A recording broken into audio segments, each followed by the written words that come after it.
And here we go. Thank you. Well, welcome everyone to our evening with Matt Giani, whose topic is the search for equity in educational systems, perspectives from Baha'i teachings and public discourse. And I was just saying that we are really pleased that Matt is here. He's a homegrown fellow who graduated from UT, University of Texas here, and went on to get his doctorate at Stanford University in educational leadership and policy. So the interesting thing is, as a background for Matt, is that he has done a lot of research in educational policy and practices and interventions in relation to class, race, and gender to see what sorts of things advance students and what sorts of things hinder them. I'm putting this in my own simple words. And his research has actually appeared in many of the top outlets so that other other people in education can have access to this research as well. You know, these are really important topics because we know we have people left behind because of educational issues that don't support them. So with that very small thing, I'm going to let Matt introduce his own specific topic this evening and say thank you, Matt, and I will give it over to you. Well, thank you, Drew, and thanks to everyone who was gracious enough to join the call today. Just before I get started, maybe a couple housekeeping things. It would probably be ideal if folks could stay muted during the presentation. What I'll try to do is keep my remarks to no more than 20 or 30 minutes, and then open it up to the floor for discussion. We definitely want to hear from you and your voice at the end during the Q&A portion. But if you'd like to submit a question through the chat on Zoom or on YouTube or wherever you're watching, you're welcome to do that. And then at the end of the talk, we'll kind of go through those questions in the order they were received, but also at that point, you can raise your hand and ask the question yourself, and we can have the discussion. So with that, I'll just say thank you so much, and I'm going to try to share my screen, and hopefully that works. Are y'all able to see this presentation? Yeah? Okay, great. So before I really get into the— Hey, Matt, it's on a split screen. Oh, is it doing that thing? Yeah. 1 second. So I will stop the share. I'm going to move it to a different screen, which sometimes helps. Let's see how that goes.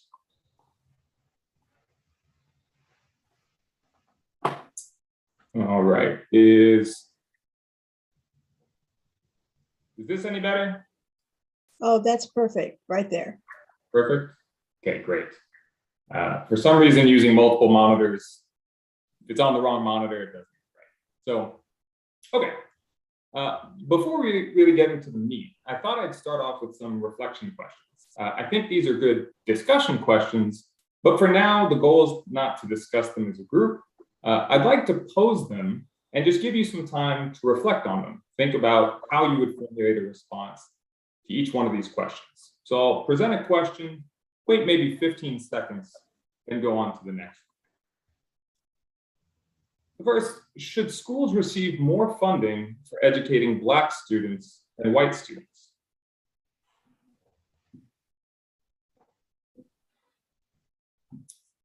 What are reasonable accommodations for students with disabilities?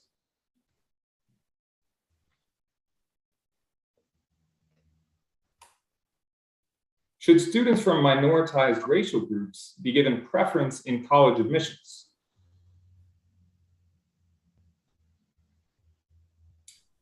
Should society allocate resources to increase the representation of women in the STEM fields, those in science, technology, engineering, and mathematics?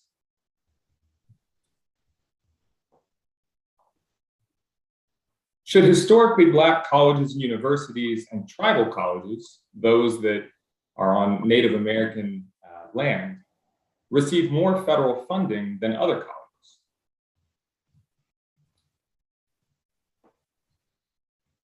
And finally, how should schools teach children ideas related to racism, discrimination, white privilege, and racial justice, or should they at all? Now, as someone whose profession is in educational research, I'll just say that these are some of the most pressing questions that our field is grappling with, right? And many of them don't have right or wrong answers or kind of clear answers one way or the other. And you can see that the kind of subject of these questions spans from K-12 education to higher education, different aspects of the educational system like access and funding. And they also refer to different populations based on race, ethnicity, ability status, gender identity, and so forth. But really, I would argue that the heart of all of these questions centers on equity, right, and considerations of equity. So this term is used a lot, and we're going to get into different definitions and conceptions of what equity means. But I want to start with just some kind of ideas about equity and equality that are pretty common in public discourse. So this is one example that kind of differentiates equality versus equity, right? So on the left-hand side, you see a family that are trying to watch a ball game. You have a parent and two kids, and you can see that they have been given an equal distribution of resources, right? In this case, they've been given crates to stand on so they can peer over the fence and watch the baseball game together. But despite being given equal access to this resource, you can see that they don't have an equal outcome, right? The parent is able to very clearly see the baseball game, the middle child is able to see, and the youngest still can't see it all, staring at the fence. On the right-hand side, you see a different distribution of resources, right? Which some would call an equitable distribution. In this case, the parent has none of that resource at all, right? None of that resource of the crate has been distributed to that parent. And in contrast, the youngest child now has twice as much as the middle child. But the result is an equal view of the game, right? So this is a kind of simplistic example of unequal distribution of resources that may be necessary to achieve an equal outcome, right? And we can extend that a little bit further. This is kind of a fuller depiction of what that looks like. So on the top left quadrant, you see the kind of natural state of things in society, which is inequality, right? An unequal access to opportunities. In the bottom left quadrant, you see some version of equality, which in this case, you see the two young children have been given ladders of the same height. But the problem is because of the inherent injustice in the system, they're still not actually given equal access to this resource, right? So even though they have ladders of the same size, one of them is able to pluck apples of plenty from the tree. The other child is standing there appleless. Now you have in the top right quadrant one conception of equity, which in this case would be giving the child on the right higher ladder, right? That's necessary in order for the child to actually get apples from the tree. And in this case, the bottom right quadrant is actually one conception of justice. So it's not just providing unequal inputs in order to have people have equality of kind of outcomes or access to some other resource, but it's fixing the system, right? And you can see that the tree has been straightened out. There's wooden planks that have been placed against it in order to eliminate the source of the injustice. So these are just some conceptions of kind of equity and justice. And I would argue that, once again, these are really, really important ideas in the field of education at the moment. And why might that be? This is just one very small example, but despite decades of efforts and reforms and policy change, and all sorts of investments in the educational system, we see that there's still pretty extensive inequality in outcomes, right? This is just one example of bachelor's degree attainment rates for young people stretching from 1940 all the way through 2016. And you can see that the inequalities not only are still present, but in some respects, they're growing, right? We're actually seeing widening disparities in some educational outcomes when we look at them. So just to kind of drive home this point that equity is very important, and it's kind of top of mind for folks like myself who study education, I wanted to show you just an example of a few of the conferences that are going on among educational researchers across the country. So this is the annual theme of the American Educational Research Association. This is the largest educational research association in the United States and in North America, to be honest. Upwards of 10,000 educational researchers from all across North America gather together to share their research. And this conference just happened a couple months ago. So this is very recent and relevant. And as you can see, the theme of the conference of professional educational researchers was cultivating equitable education systems for the 21st century.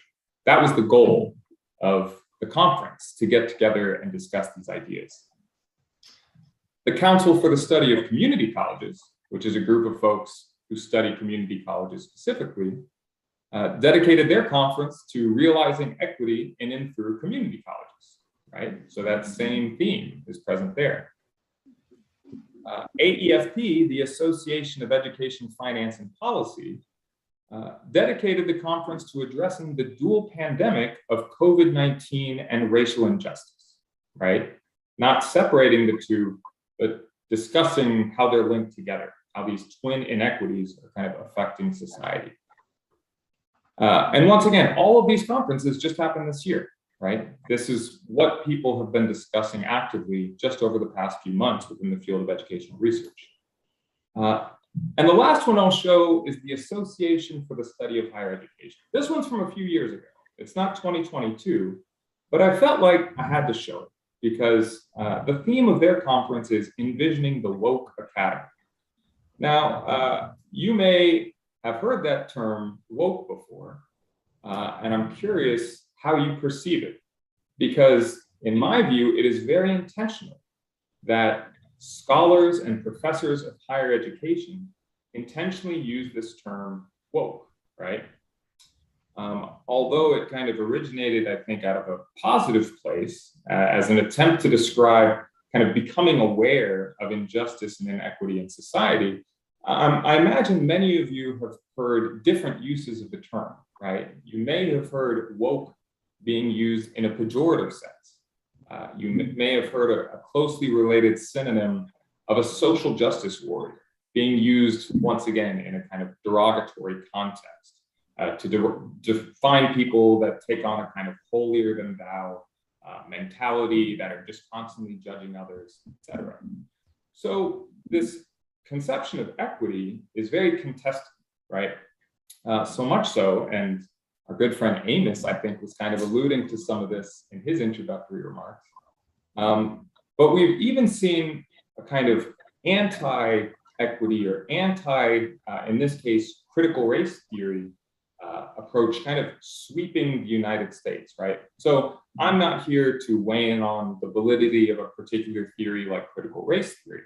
But my point is simply to say that certain frameworks like critical race theory that were developed to kind of study inequity in society have become highly politicized and are being debated actively in public discourse. As just one example of that, I won't name the politician, but a very influential politician said getting critical race theory out of our schools is not just a matter of values, it's also a matter of national survival, right? This is the kind of antagonism that's being expressed towards some of these ideals. And this isn't just discourse. It's not just discussion. We've also seen a huge trend across the country to essentially reduce the amount of discourse on things like race, racism, racial justice, and so forth. This is a map that shows that 36 of the 50 states have passed new restrictions, new policies, new legislation intended to reduce the amount of discourse and discussion about things related to race in the context of education. And this is happening in K-12 education, and it's happening in higher education. In our own state, in Texas, in my state at least, right now there's proposals to prevent university faculty from discussing critical race theory. They could even have their tenure revoked and be fired from the university if they choose to teach it. And as someone who has taught critical race theory, this is a really challenging time for me personally, and I think for our society. So as a member of the Baha'i faith, of course, my intention, my hope, is to try to promote unity, right? And to view humanity as an attempt at bringing about oneness of mankind, right? That's the pivotal principle of the Baha'i faith. So at a time when these discussions are so fraught, when there's so much contention, when there's so much strife around conceptions of equity, I've been thinking about this question of how can the teachings of the Baha'i faith inform public discourse and promote unity of vision regarding equity in education. So once again, the hope is just to provide a few kind of introductory thoughts, and then I hope to hear all of your thoughts at the end of the presentation. If you're not as familiar with the Baha'i faith, I thought I'd just give a quick overview of some of the sources that I'm drawing upon in my presentation. Baha'u'llah is the prophet founder of the Baha'i faith. His son, Abdul Baha, was appointed as the center of Baha'u'llah's covenant and was the head of the faith during his life. Abdul Baha's grandson was a man named Shoghi Effendi, who was appointed as the guardian of Baha'i faith, and he kind of guided the global Baha'i community after Abdul Baha's passing. The Universal House of Justice is the supreme administrative body of the Baha'i faith, kind of elected group that serves the affairs of the global Baha'i community. And then I'll also draw upon a couple quotations from the Baha'i international community. The previous sources are what we would consider kind of authoritative sources in the Baha'i faith. The Baha'i international community is essentially a non-governmental organization that's dedicated to influencing public discourse and to try to incorporate Baha'i ideals into public discourse. So I'll draw upon some statements and teachings from them as well. And just before I get started, I want to have a few kind of cautionary notes. Not only should I emphasize that these are my opinions, of course, I will present some of the authoritative kind of writings of the Baha'i faith, but these are my interpretations and my perceptions of these teachings. Obviously, my perceptions are by no means authoritative. In addition, I should emphasize that there is no Baha'i system of public education, and the writings make that very clear. So the Baha'i community is not necessarily trying to say, we have a system of education that's designed, right? And here you can use it, it's perfectly equitable. No, that's not the case at this point. And this is one passage that kind of relates to that. And the second is just a kind of elaboration on it, which says that the task of formulating a system of education which would be officially recognized by the cause, by the Baha'i faith, and enforced as such throughout the Baha'i world is one which the present day generation of believers cannot obviously undertake, right? So we're not at the point yet of saying, oh, the Baha'i community by any means has the solution to education. But I do hope that some of the teachings and some of the writings from the Baha'i faith can help to inform these conversations. So what I've tried to do is organize some of the teachings and some of the writings of the Baha'i faith into 5 themes that I've identified. And those are universal access and participation, the equitable distribution of resources, equity as preferential treatment of minorities, equity as freedom from prejudice, and finally, equity as empowering child, youth, community, and transformation. So I'm just going to present a few passages related to each one of these themes before opening it up for discussion. So the first is universal access and participation. The Baha'i writings are extremely clear that universal education is one of the foundational principles of the Baha'i faith. And as this passage states, all the children must be educated so that there will not remain one single individual without an education, right? So there's no ambiguity in the Baha'i teachings about the importance of universal access to education. So much so that Abdu'l-Baha even stated that if necessary, education should even be made compulsory. Now, compulsory education is very common today, right? In the United States and in many other countries, young people are required to go to school up through a certain point. But that's not the case in all countries. And this is actually a relatively novel phenomenon. Really, in the kind of late 1800s is when compulsory education started becoming more common. So at the time when Abdu'l-Baha was writing this was a pretty novel idea, the fact that compulsory education should be required in order to promote universal access and participation in education. And finally, it's also very important in the Baha'i faith that the community provides the means to achieve this, right? There's a recognition that if the parents are unable to educate their children, the body politic, the representative of the people, must provide the means for their education, right? So this is a pretty clear statement that society must be able to provide public education even to students who come from families who cannot afford it, right? So of course, in some countries still, public education is not widespread, particularly going into secondary education. And the Baha'i teachings emphasize the importance of providing the kind of financial means in order to attain this vision of public education. So that's the kind of foundation, is the promotion of universal access. But what exactly does that mean, right? Do we have universal access to education in the United States? Does that mean the United States' educational system is equitable? And I would definitely argue no. And I believe that there's a number of passages from the Baha'i faith that kind of underscore that. This is one such passage that highlights how the wealth, power, commerce, and industry are concentrated in the hands of a few individuals, while all others toil under the burden of endless hardships and difficulties, right? So this is a commentary on the kind of extensive inequality that's really present in society right now. And Abdu'l-Baha goes on to state that one must therefore enact such laws and regulations as will moderate the excessive fortunes of the few and meet the basic needs of the myriad millions of the poor, that a degree of moderation may be achieved. So there's this argument for the redistribution of resources in order to attain greater equity. But while this passage really emphasizes to meet the basic needs of individuals, that funding should be redistributed for that purpose, the next passage even goes on a bit further.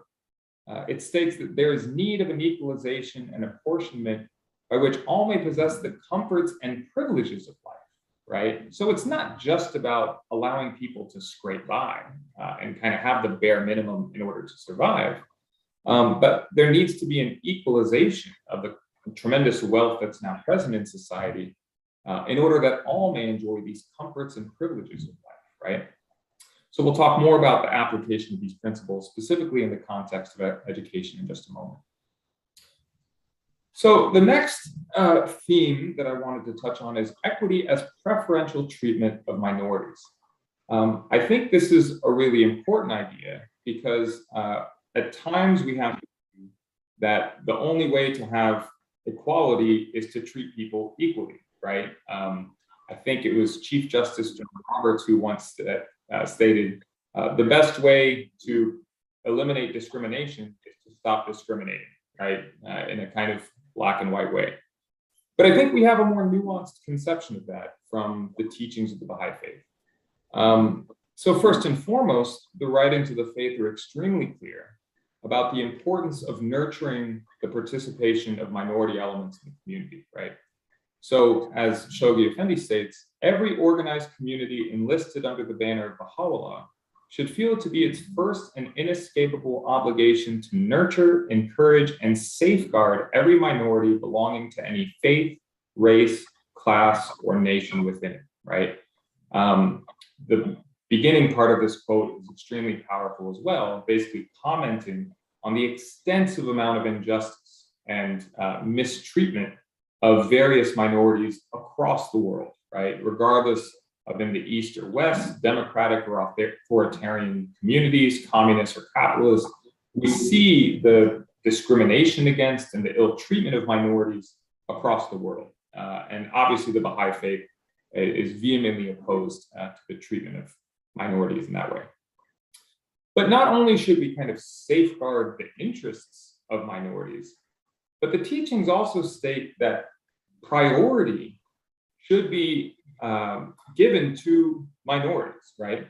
So this is an example about the election of local spiritual assemblies, which are kind of administrative bodies in the Baha'i faith that help to govern the affairs of the community.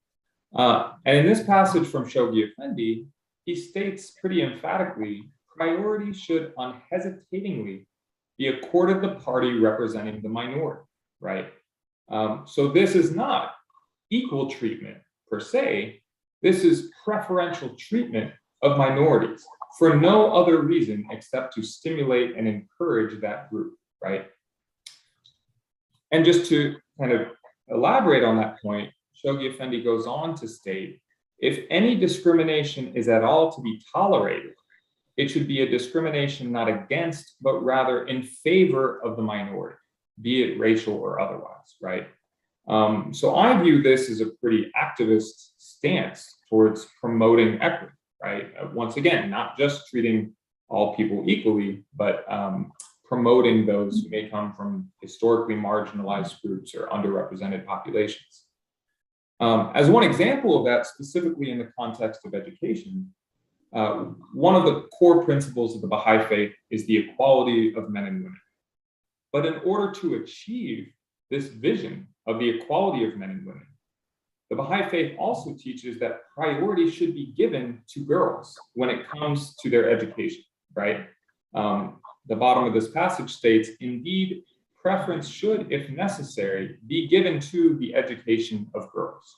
So in a situation where a family doesn't have enough resources to support their education of boys and girls, the faith says preference should be given to the education of girls.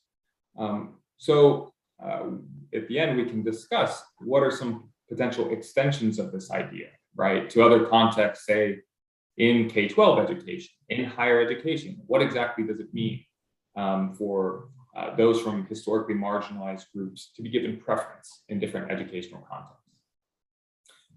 Now, I also think I would be remiss not to mention another theme, which is really, really prominent in the teachings of the Baha'i faith, which describes equity as freedom from prejudice and is really a kind of individual attribute that helps folks see with their own eyes and not through the eyes of others. So this is one example of a tablet from Baha'u'llah, where he says, tell, O Ali, the loved ones of God, that equity is the most fundamental among human virtues. The evaluation of all things must needs depend upon, right? So this isn't just about a kind of societal version of equity. Equity is some distribution of resources, but it's really an individual virtue, right? What does it mean for us to be equitable? And what does it mean for those working in schools to be equitable, right? A related theme, this is about justice specifically, but Baha'u'llah states that through justice, thou shalt see with thine own eyes and not through the eyes of others, and shalt know thine own knowledge and not through the knowledge of thy neighbor. So I think of the implication of this in terms of how students are treated and the fact that oftentimes students who come from disadvantaged backgrounds, possibly low-income households and so forth, it is very easy, I think, for educators to hold certain notions about the capacity of those children, about their potential, about their ability.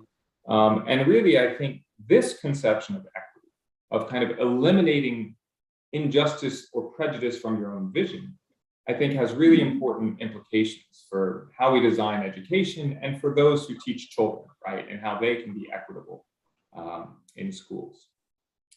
And finally, I want to touch on this passage, which is honestly one of my favorite. And I had to think about it for quite some time because it's a bit complex, but I'm going to highlight some different parts of it, which hopefully are of interest. So first, this passage is talking about treating craftsmen with deference. I thought that was curious. And I don't really know the historical context or why this would be something that Baha'u'llah would emphasize. But at least I can assume that not treating craftsmen with deference might have been kind of common in the community that Baha'u'llah was speaking to. He goes on to say that the sun of craftsmanship shineth above the horizon of the Occident, and the river of arts is flowing out of the sea of that region. One must speak with fairness and appreciate such bounty. I think there's two important things about this passage. I mean, once again, Baha'u'llah is emphasizing the importance of craftsmanship, but also I find it really interesting that he's talking about craftsmanship shining out from the Occident, right? So, these terms of the Occident and the Orient to refer to the West and the East were used in some of Baha'u'llah's writings. So my impression is that he's speaking to an Eastern audience, and he's telling them, you need to appreciate what's coming out of the West. The sun of craftsmanship and the river of arts is flowing out of the West. And you should be unbiased in your perception of that. You should speak with fairness and appreciate such bounty, right? And he concludes by basically saying the word equity shineth bright and resplendent even as the sun. So he's kind of linking this fair treatment and fair perception with the conception of equity. Now, I think this is really important in the context of education for a variety of reasons. One of the most important is if we think of the kind of outcomes of education for students, what students go on to do with their lives, and what our perceptions are of the contributions of our children who grow up and go on to great things. I would have to say that we don't treat craftsmen and craftswomen with deference. I'd have to say that we don't value people who go into the trades or the professions or the more vocational types of programs with the same deference that we treat people who go on to graduate school or who advance in their education.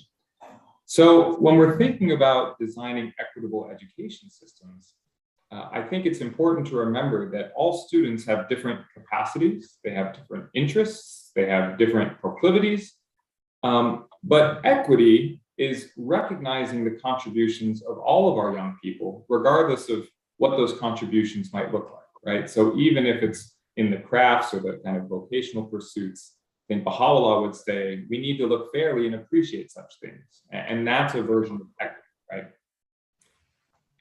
So finally, the last thing that I'll touch on is this idea of equity as empowering child, youth, community, and societal transformation.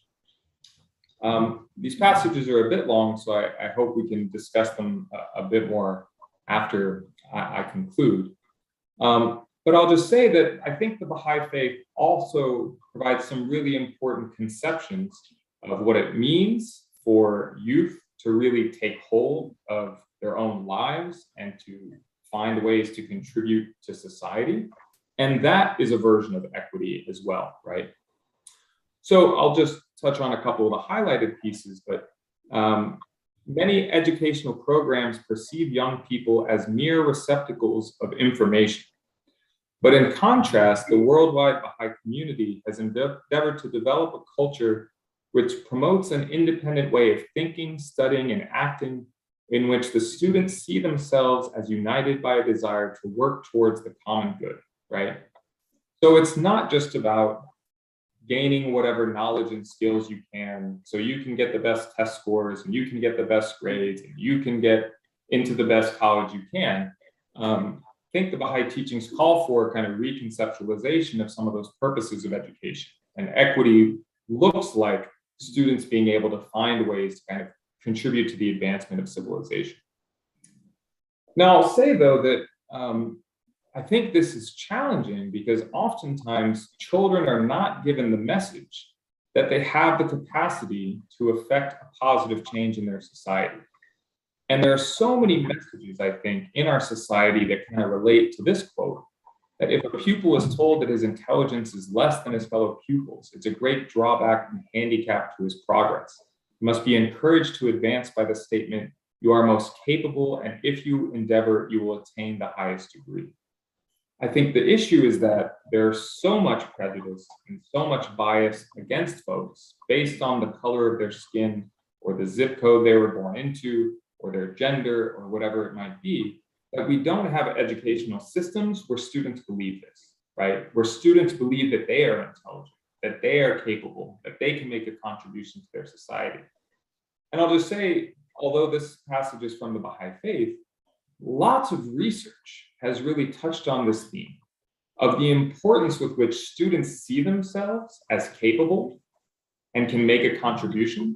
And there's lots of terms in the academic literature like self-efficacy and growth mindset and motivation and so forth that really touch on this theme and ask questions about how do we create educational systems where students believe in their own potential, right? Where we're not stifling their views of themselves and of their potential to transform society. On that same theme, I just really love this passage from the Baha'i international community.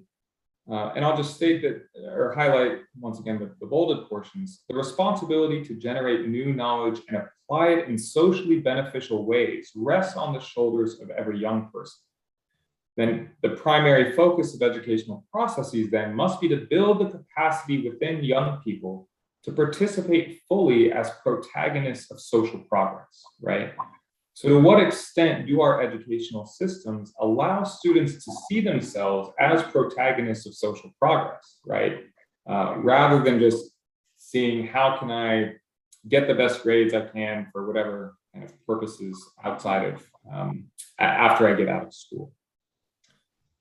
And I'll just conclude with this final passage that basically states that the amelioration of all these conditions of the world, all these injustices that we've been discussing, really requires the reconstruction of human society and efforts to improve the material well-being of humanity. If we are able to do this, the burden of inequity will be lifted from the shoulders of humanity, right? So if we're able to design these more equitable education systems, that's a surefire way to help society advance.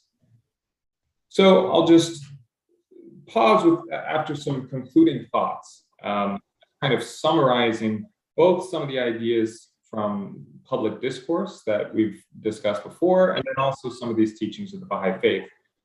I'd argue just that it's extremely important for all of us to be well-versed in the discourse of equity in education, right? This is probably the most prominent discourse in education. Obviously, there's lots of other topics being discussed, but I feel like if we can't talk with this language of equity, then it's harder to contribute to the dialogue. It's harder to contribute to policy discourses and such. The second point is both public discourse and the Baha'i teachings emphasize the equitable distribution of education. So it's not just Baha'is that are saying resources should be distributed more equitably. Obviously, many other folks are promoting that same ideal. But I do think that the Baha'i faith kind of emphasizes this really important principle, which is sometimes called spiritual solutions to economic problems. And I would extend that to say spiritual solutions to educational problems, right? So I think we need more spiritual conceptions of equity in addition to the material perspectives. It's not just who gets into what college, or how much funding do we provide to which schools, or how do educational resources get distributed, but it's really about the transformation of culture, right? It's about changing how schools operate on a really fundamental level in terms of the relationship between students and educators and the community at large. And finally, I would just say that only through this kind of community-driven reconstruction of educational systems will equity materialize. Only when all communities feel empowered to contribute to the advancement of educational systems and society at large will we start to see more equity, both in education and in society. So with that, I will pause. I will say thank you, and I will stop sharing my screen, hopefully, if I know how to do that. And I'm very anxious to hear everyone's questions and comments. So thank you all. Well, thank you, Matt. That was really added a lot of clarity, and also clarity to the fact that we have a lot of questions around these things that people haven't simply found the answers. So who would like to ask some questions? You can just raise your hand in your little window there, or you could raise it via the reactions. So if you would like to say something.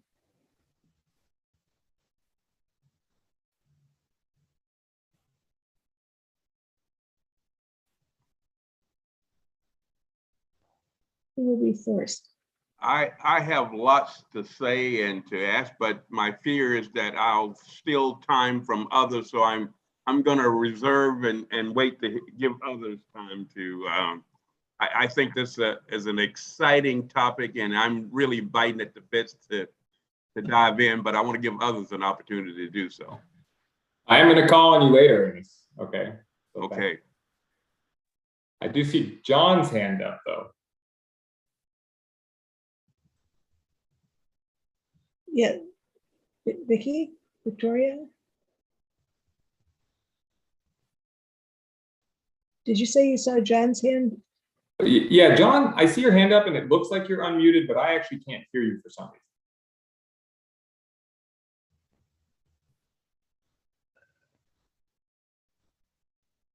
No. Okay. Oh, yeah, I think now. Yeah. Okay, cool. Good. Okay, cool. My question is basically, so first off, that was awesome. It's great. I loved all those quotes. Can't wait to share the recording with a bunch of people that couldn't make it. So I guess my question is basically, I mean, I definitely agree with making more equity. That sounds awesome. I think I want my kids to participate in that level of education. I think that would be fantastic. But I guess like the other part of the kind of public education conversation is what's the best model for change, right? Which is, because there's some people, right? Like this is great timing for this talk because like Arizona is proposing just getting basically don't send your kids to public school. Here's $7,000. Send your kid somewhere, like which is just gonna be in like the basement of a church, right? And so so like what's like a good model for change? So like I think you used the term like community-driven reconstruction, but like what does community-driven reconstruction look like? That is an excellent question. Next question is, no, I'm just kidding. I obviously don't have the answer to that, so I don't know. I'll say from a policy perspective, I definitely don't know because I haven't seen really great examples of this, and I don't think the world has yet. For example, many of you may be familiar with charter schools, and charter schools were really conceptualized initially as a way to have more community kind of autonomy over the functioning of schools, right? To kind of free a school from some of the requirements or regulations from the state or whatever, and to allow the community to make more decisions about what kind of teachers can teach, what does the curriculum look like, what kind of extracurricular activities will we have, and so forth. And there's some really excellent examples of charter schools, but there's also very different versions of charter schools that are managed by giant corporations with almost no kind of community input whatsoever, right? So, as a kind of policy solution, that's one idea that's been proposed, but in terms of how it's been implemented, I haven't really seen it like that. So I don't think we know yet, and I don't think we've seen some great examples, but I think kind of bit by bit, we're learning more about how do we actually engage communities, parents, families, more so in the process of kind of designing educational systems. So it's a great question, and I hope we learn a lot more in the future. Ayana? So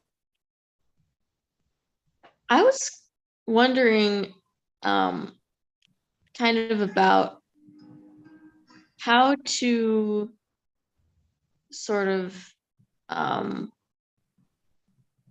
what's your vision for maybe the next 10 years? Like what do you hope to happen in education in the future, in the near future? That's a great question. Ooh, these are hard. Man, I wasn't prepared for this. Well, I do think we're in a really challenging moment where it is so difficult to discuss equity, right? I mean, on one hand, in higher education or in academia, there's a lot of discussions about it, but to discuss racial injustice or racism or prejudice is getting increasingly difficult, right? And I just think that there's this view that if we are critical of our society, or if we point out injustice or point out ways that society can improve, that we don't love our country, or we don't support it, or we're anti-American or anti-this or whatever nationality you're in.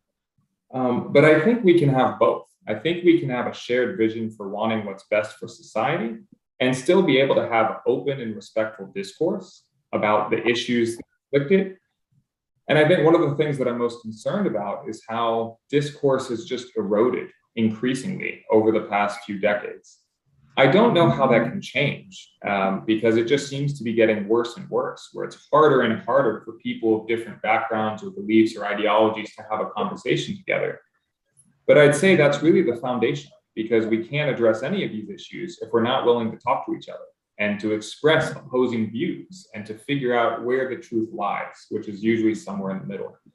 So I don't know if that answered your question or not, but I would say at the level of public discourse, I just hope that we're able to start having more respectful, collaborative, unified discussions about questions of equity in education. You know? Clara, you have your hand up.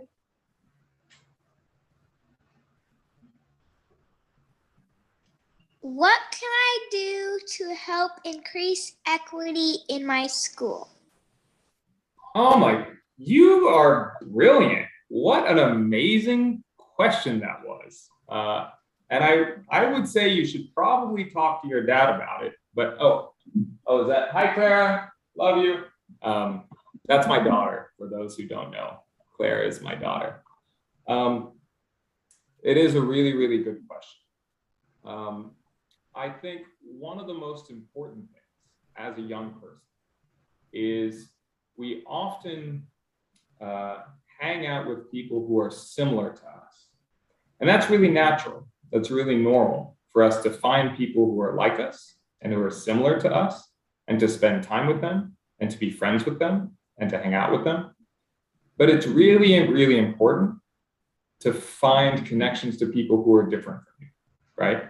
Who are from a different religion, who are a different race, who come from a different country, who speak a different language. I think the more that we can learn from each other and learn from each other's differences, the more we're going to grow individually and the more we're going to grow as a society. So I think that it's really hard to be a young person because sometimes you're so nervous about being insecure, or people going to like me? Am I going to say the wrong thing? Oh, I don't know, I'm nervous.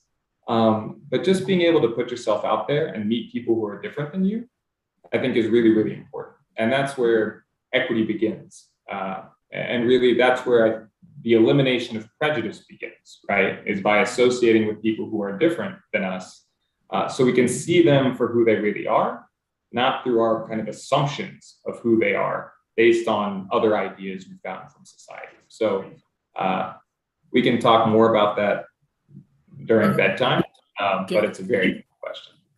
Can I say something? When I was 8-year-old, like Clara is, I couldn't ask my dad a question. He'd tell me to shut up and go away, quit bothering him.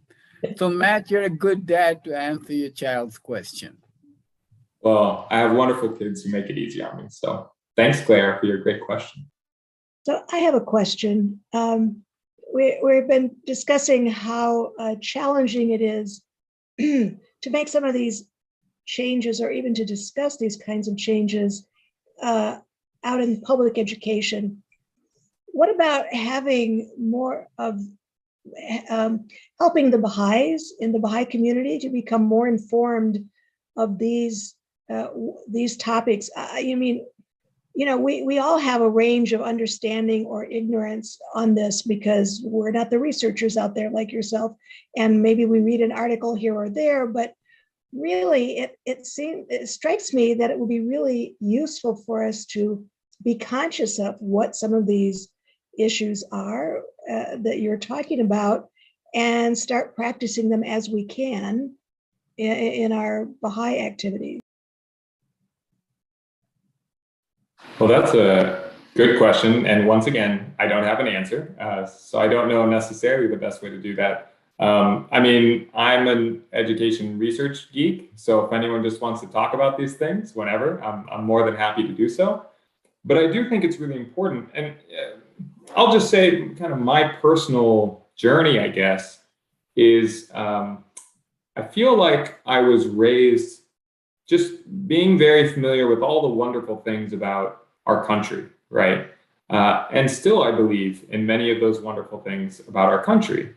But it was over time that I really increasingly realized the kind of depth of inequity, right? That inequality and injustice was kind of baked into the fabric of society at large, but also our educational system, right? I mean, from the 1600s, right, through the mid 50s, we had legal, at least segregation. I mean, first the total exclusion of African Americans from education altogether, but it wasn't until the 50s that injustice was basically, oh yeah, separate is not equal, right? Separate is inherently unequal. We can't have segregated schools anymore.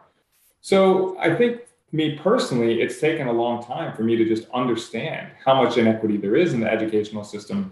And I've really benefited from having conversations with other people who are way smarter than myself, who have studied this for way longer than I have. So to whatever extent our community can have these conversations and to really explore these issues in more depth, I think that's a wonderful idea. I see Ryan or Aristu, one of you has a question? Yeah, thank you, Matt, for such an excellent presentation. Enjoyed every bit of it. I have a comment to make. You know, the diagrams, the two diagrams that you had, of course, very well defines the difference between equality and equity. The problem arises when there is not enough boxes or there is not enough ladders to go around.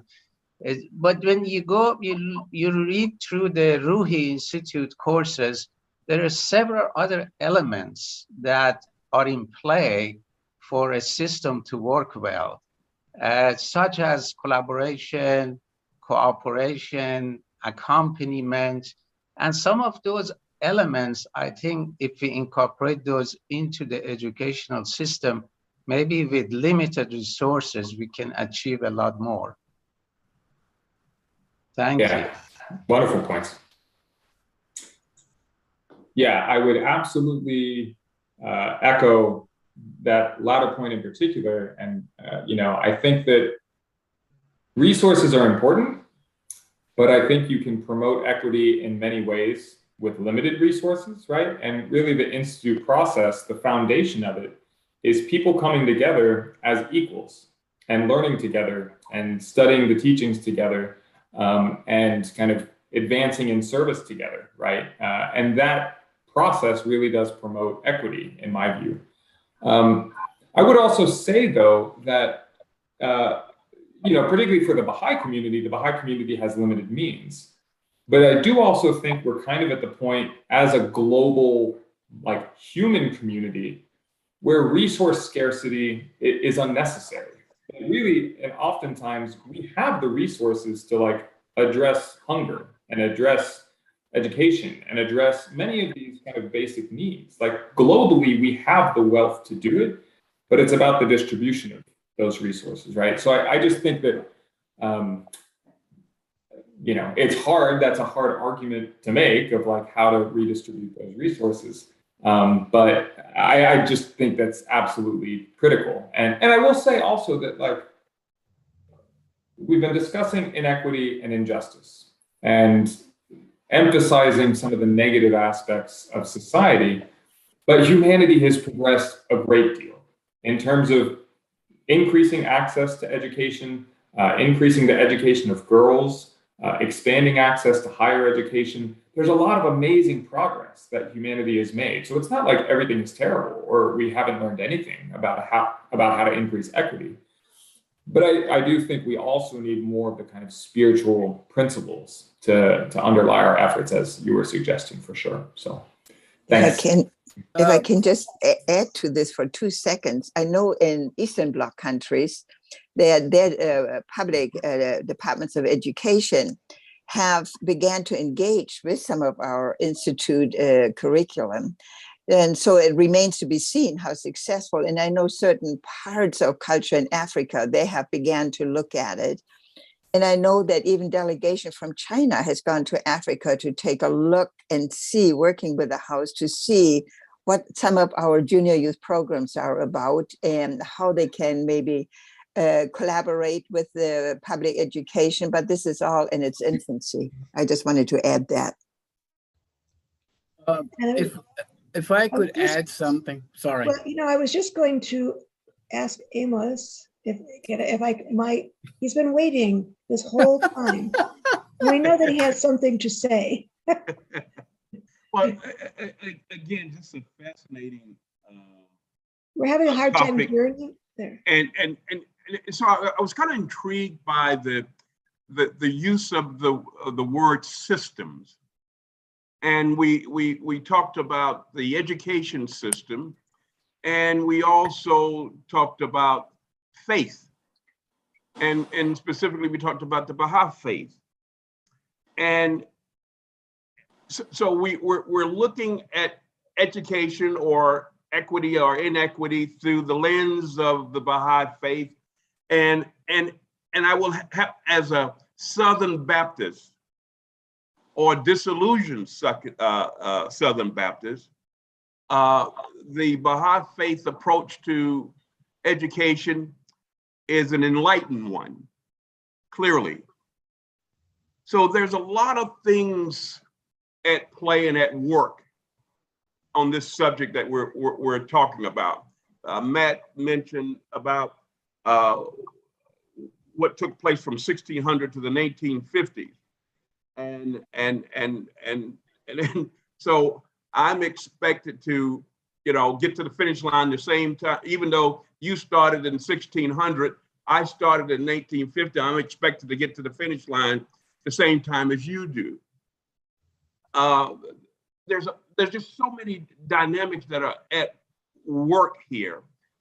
But I think fundamentally, and I don't know how to pronounce Ray, he kind of got at this ideal of collaborating, these soft things, these intangible things that we all have within us are the things that I think in the end will make a difference. Matt, you mentioned alluded to Carol Dweck's work there at the University of Chicago in terms of mindset.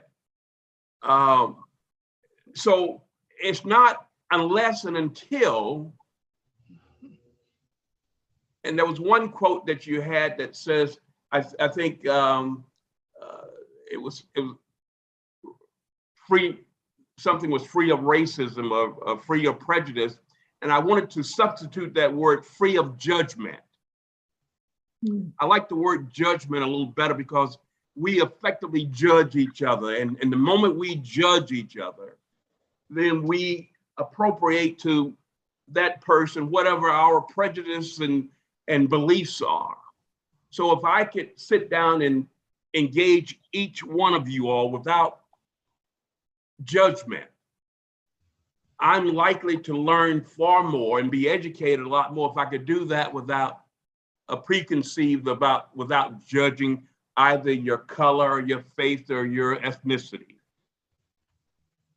So this notion of education, not just behind walls, but how do we, Ryan, how do we collaborate with one another, and the need to collaborate with one another?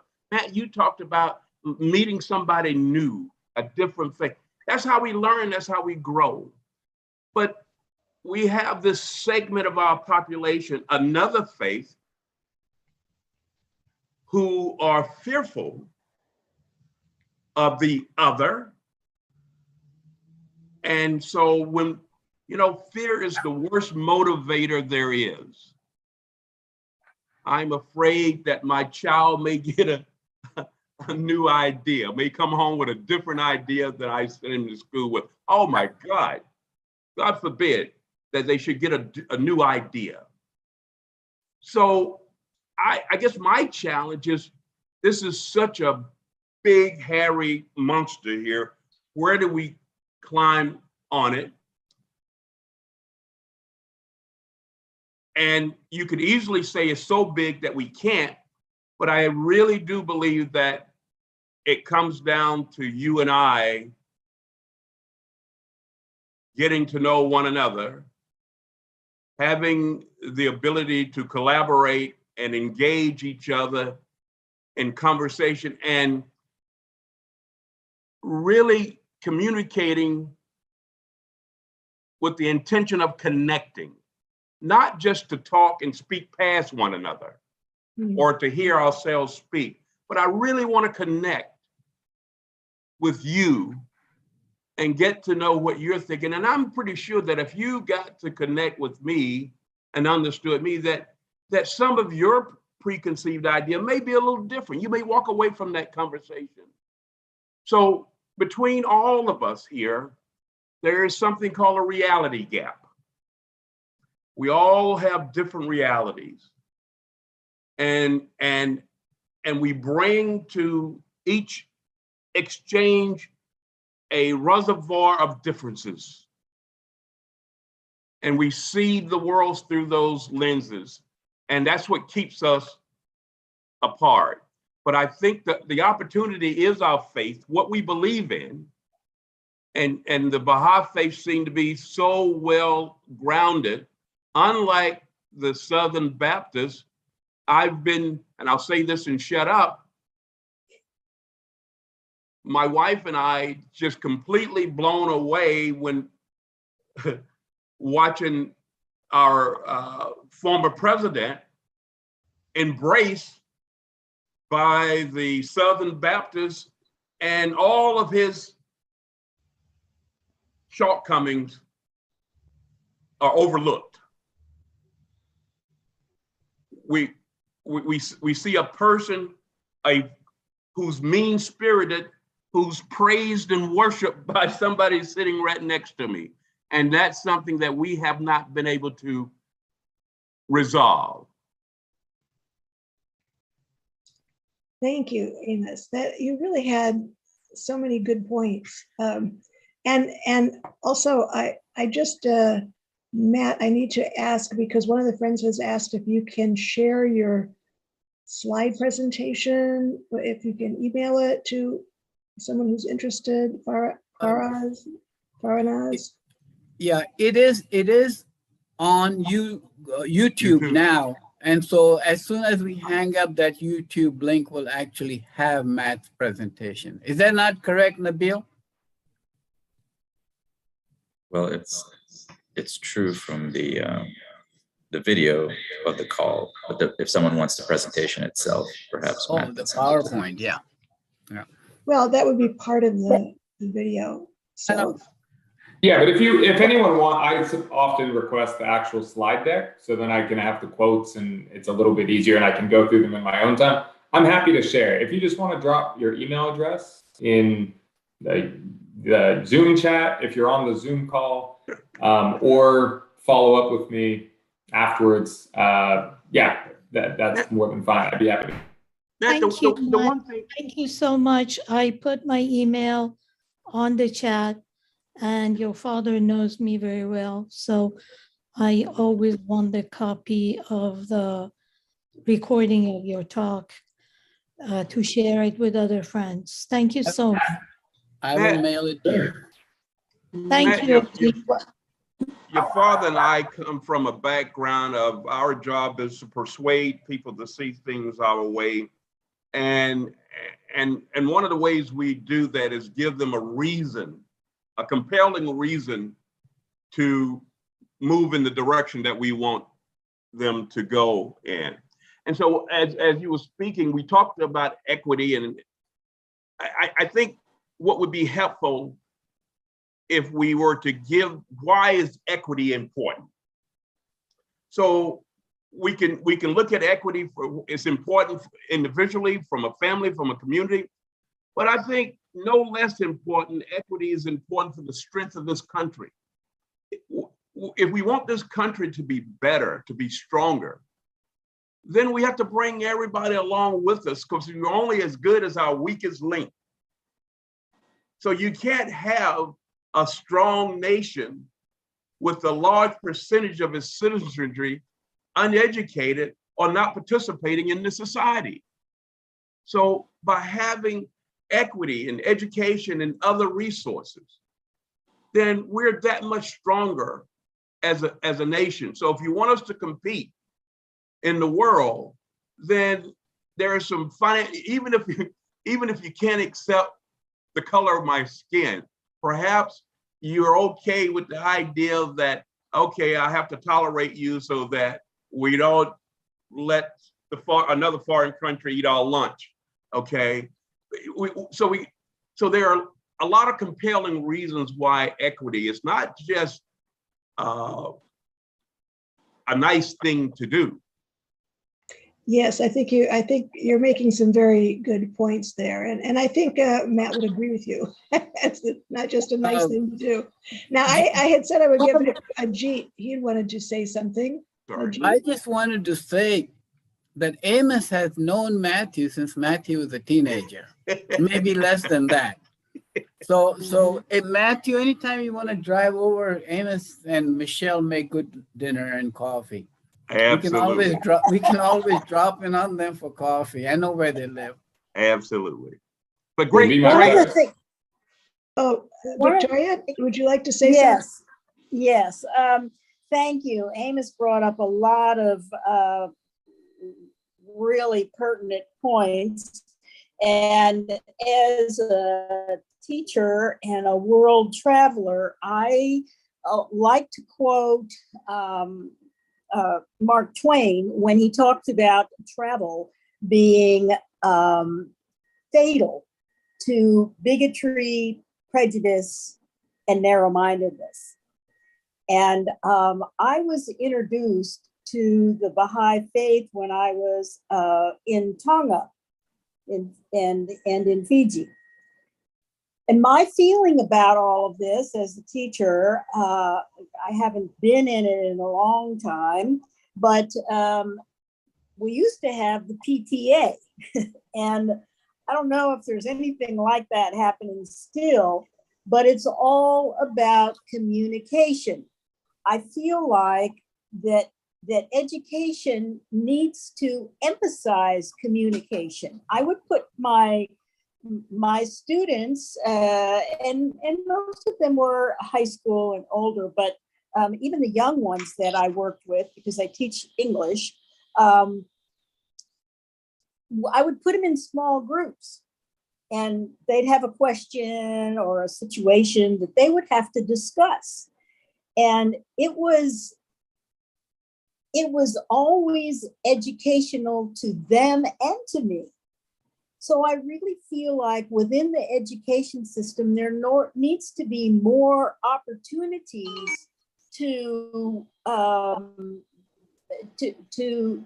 have communication within people, among the people, among the kids, among the young adults, so that they can share their ideas in a non-formal way. Yeah, that's a great point. Thank you. Yeah, thank you. Well, I would just say that given, if you look at the behavior, by the way, the other thing that I appreciate from the Baha'i faith is the inclusion of women. If you've been paying attention to the January 6th hearings, I think the women have shown themselves to be worthy. And I can't help to sit there and watch those hearings and says, if only we had more women in government, okay? It's because us, the guys are just screwing the world up here. I guess I'm getting my politics off my chest here.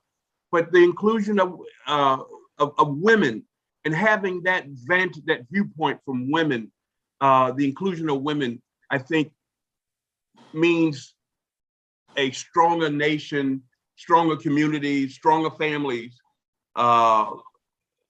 So there's so much here, but I think we've got to learn how to talk to each other, and most importantly, want to talk to each other and not fear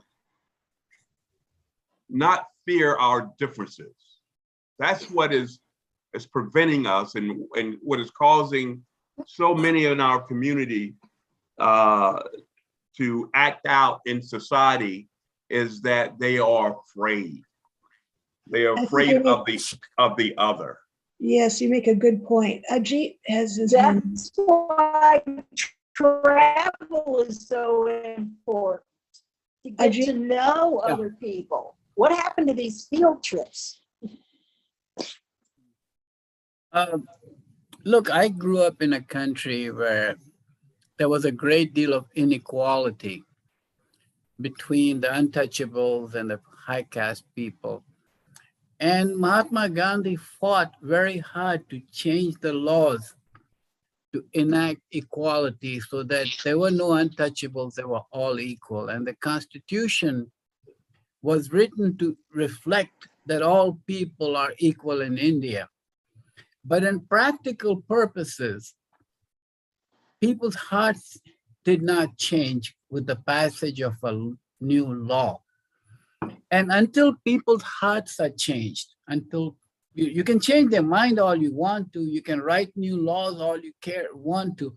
Dr. King succeeded greatly in this country in getting the laws changed, the Voting Rights Act and all these other things. But ultimately, folks, our hearts have to change. And that, I think, is the major role of faith, of religion, to change people's heart, not to change your politics or change your, whatever, but to change your heart. And in that, in some respects, I'm worried that faith groups have gotten so involved with things they should not be involved with, that they have stopped trying to work on people and changing their hearts and changing their souls, raising them up to a higher place. I agree. And that worries me. I agree. That's right. Absolutely. I would like to say something to Matt, though, that who brought all of these in a very nice, clear way, these various concepts. And I think what is encouraging is that at some level, there are discussions, there are conversations going on about this, even though we may see them being squelched in certain ways. There's the famous line, "Life will find a way," from the dinosaur movies. But I think it seems to me that we're at a different juncture, that there are a lot of people who want to have these discussions, whether they be Baha'i or others. And, Matt is pointing out that there are associations who are having conferences around these things. So there are a lot of people who have an interest. And I think it's heartening on the one hand that it's happening. And, we also want it not to stop happening. And again, I will say that the rest of us who may not be educators ourselves, but I think it's important that we have at least some of these concepts in our conversational quiver of arrows that we can not shoot at people, but bring out and sort of elevate the conversations that we're in around these things. Because as you were saying, Matt, it doesn't mean that the points have answers to them, but there are some very interesting things. Should we be giving more funding to this group or that group? And if so, why? What basis? And to bring up spiritual principles that apply. I mean, just to practice that, and nobody can just shut us down as an individual talking to another individual, or to our neighbor or a colleague, whatever. So I'm encouraged that these conversations are taking place. So Matt, let me ask you, what are your thoughts and views on what appear to be a growing where parents are actively engaged in what books and the kids can read, and what, from my perspective, seem to be a very few parents are having an outside influence on what books. I am perfectly happy to leave, since I'm not an educator, I'm perfectly happy to leave educating up to people who are, to the professionals. I do the parenting, and then I let them do, and I think most of us, as I look around the room here, are probably products of that model, where we really didn't, my parents didn't know what books were in the library, okay?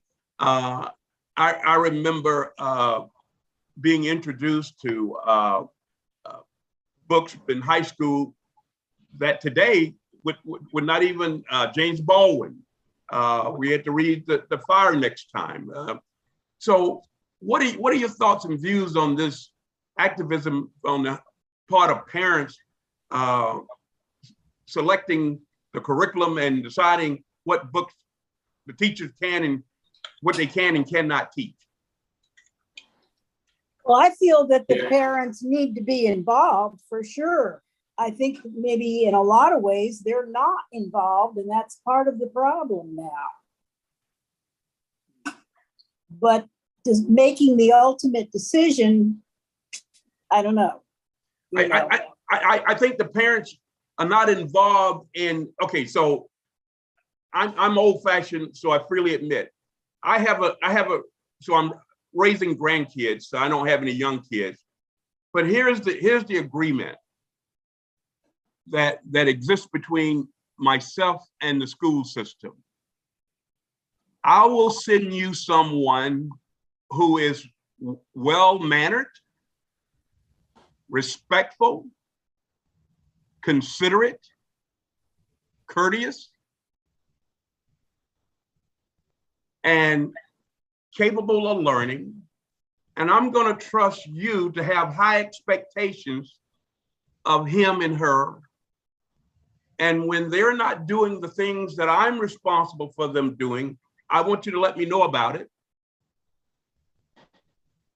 And then I'm expecting you to have high expectations of them and to teach them.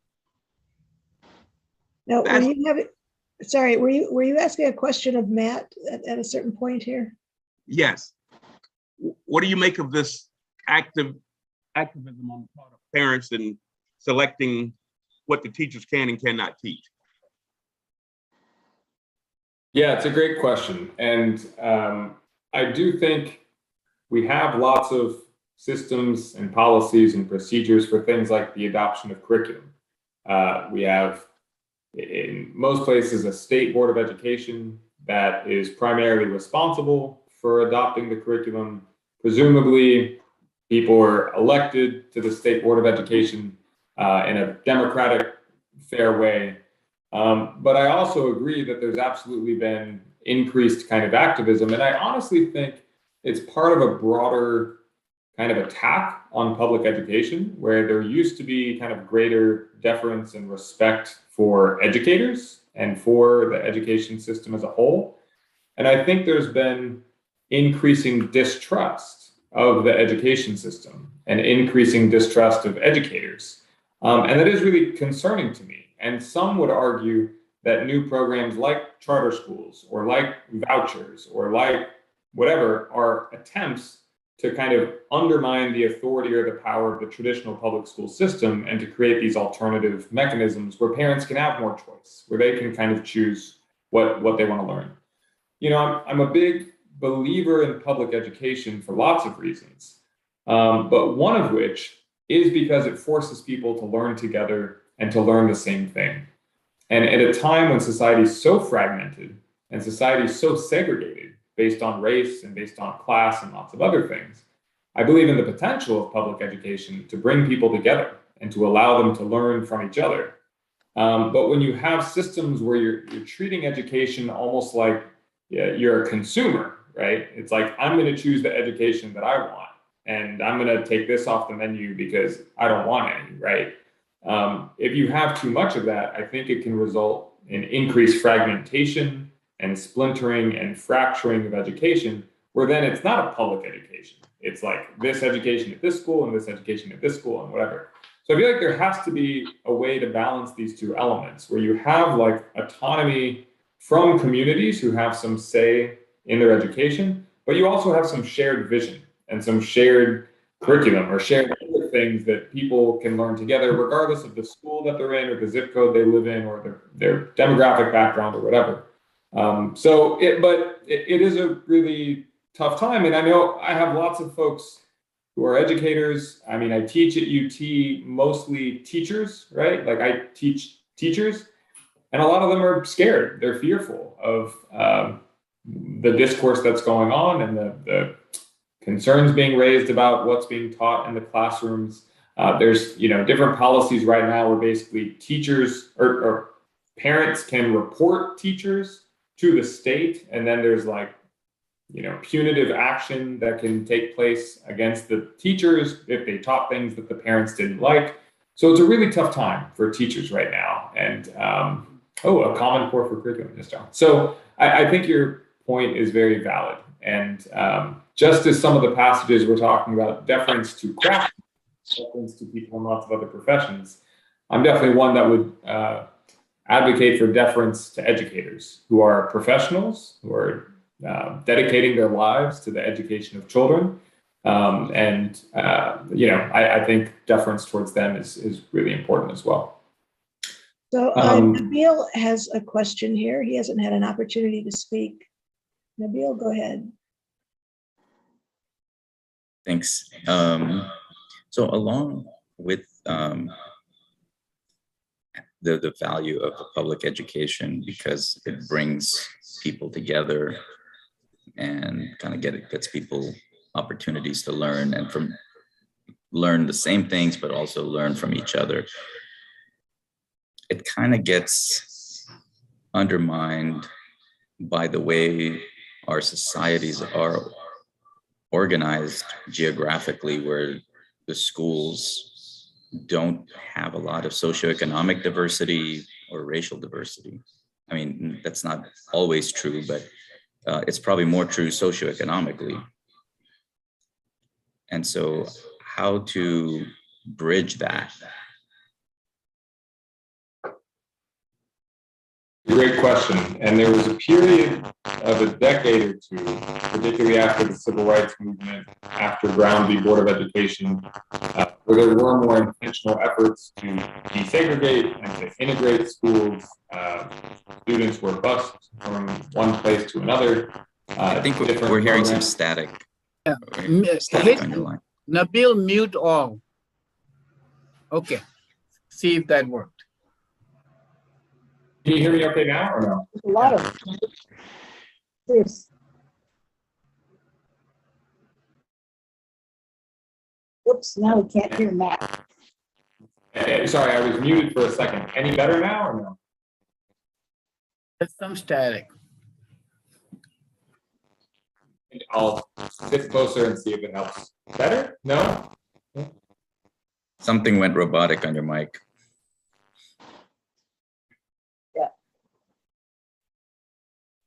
Plus, some still have their mics open. No, I think it's just perhaps a technical issue on his end. Well, excuse me. Thank you very much for all of this. It's been wonderful. But I'm an hour later than you guys, so I need to go ahead and check out. And I so appreciate it from everyone. Thank you. Thank you. Good to be here. Glad you were here. Matt, you want to try? You want to try speaking again?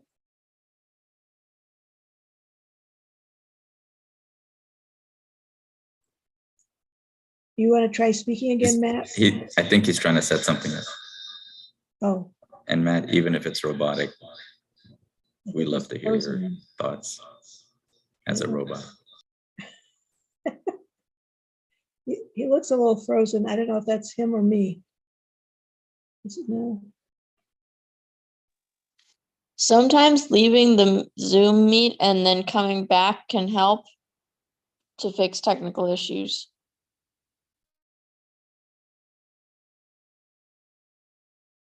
That screen is black, so maybe he's doing something. So, I mean, if others have thoughts on that subject, we can talk amongst ourselves.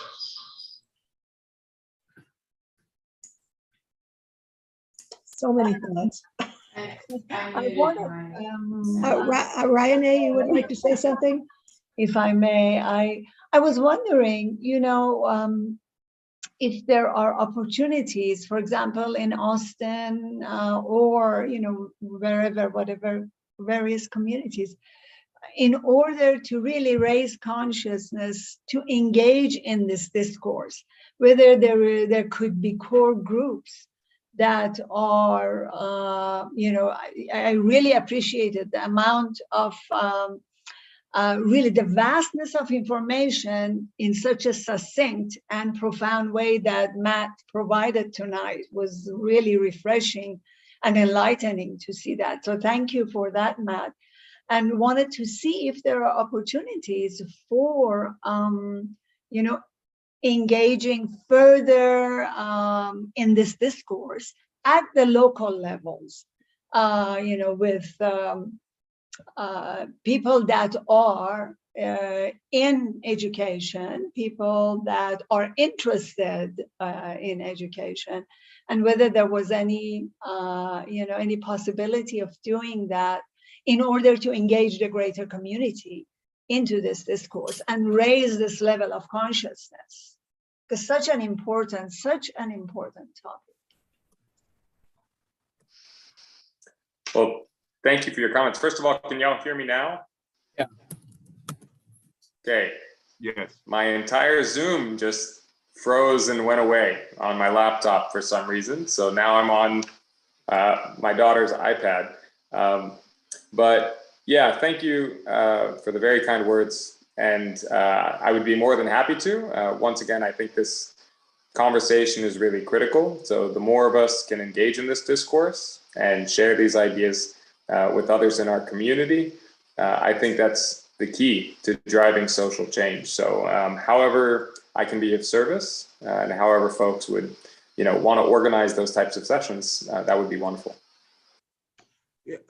Matt, I'm on the board of directors for a group here in Houston called the Nye House Foundation.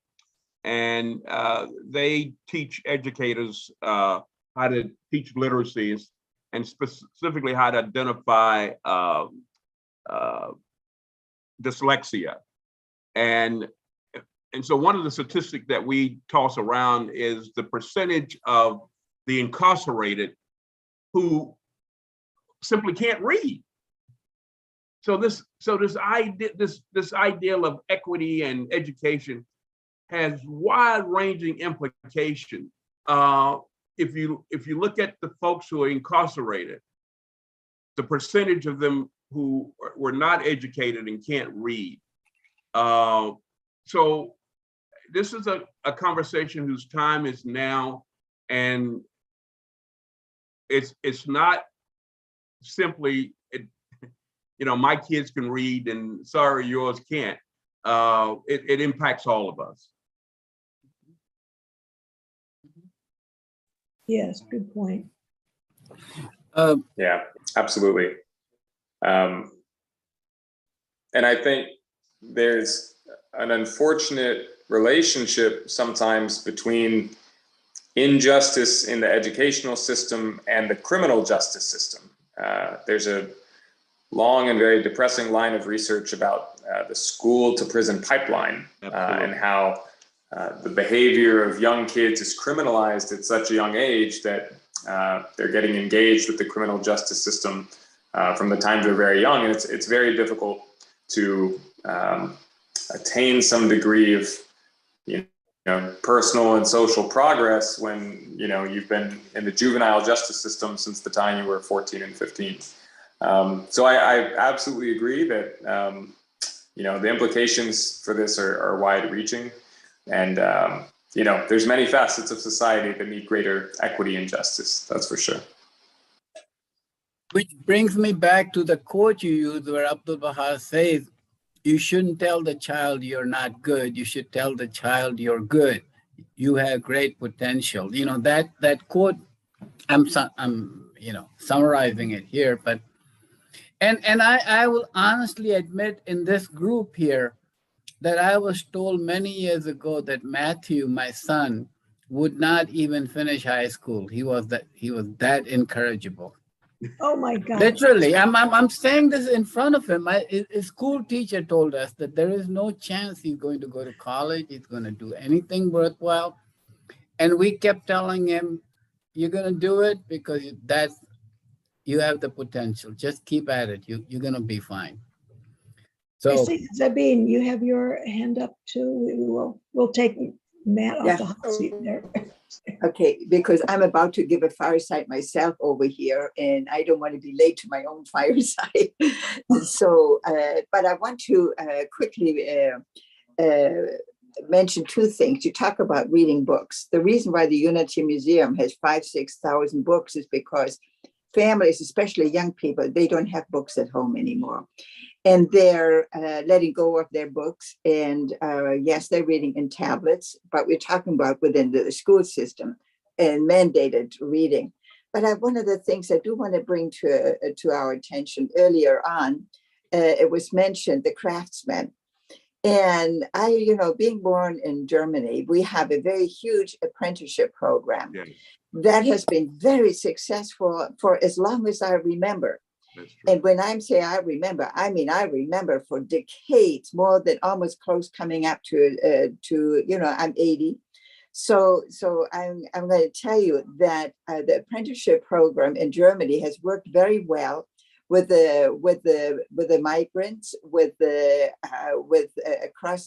For instance, my own mother's brother, of course, he's gone now, but he took on an apprenticeship in what do you call it? Making locks, and not a locksmith, but he was a craftsman in designing and metallurgy. Is that what you call it? Metallurgy. Anyway, he became very skilled. He had an 8-year master's degree simply through apprenticeship programming. And he went from his basic 2-year, then he went up to 4-year. Eventually, he ended up with 8-year training in his craft.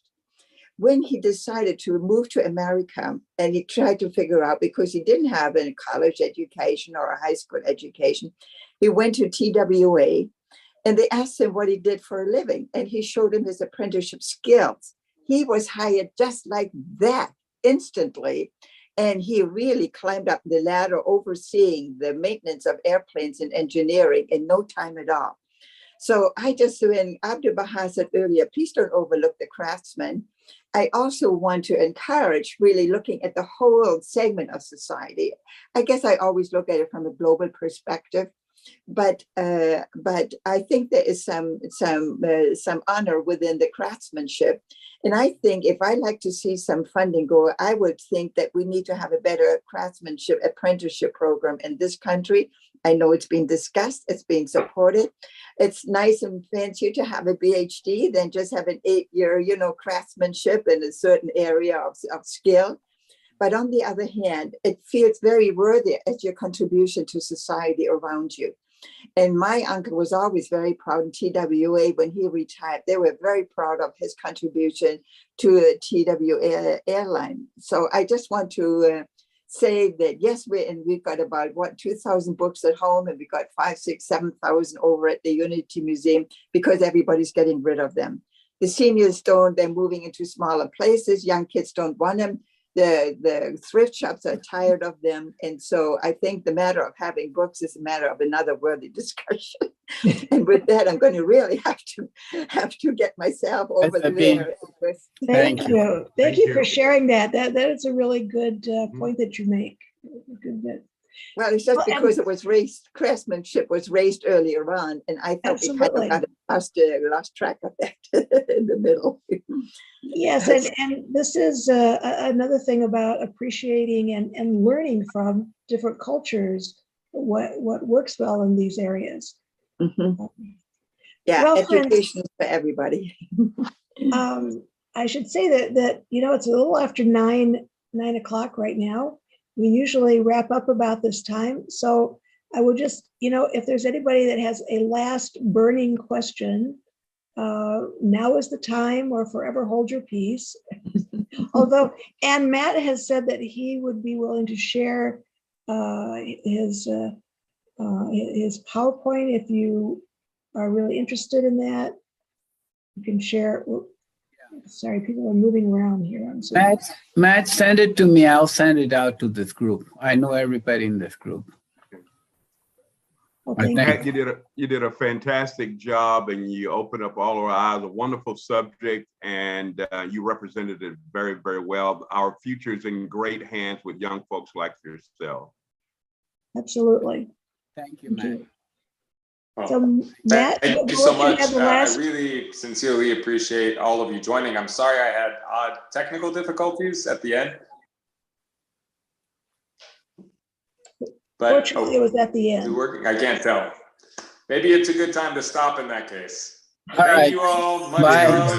Good night, Hopefully everybody. Thank you, Matt. Thank you. So, if people are leaving, I'm not sure what is the next fireside topic or person. Oh, I forgot.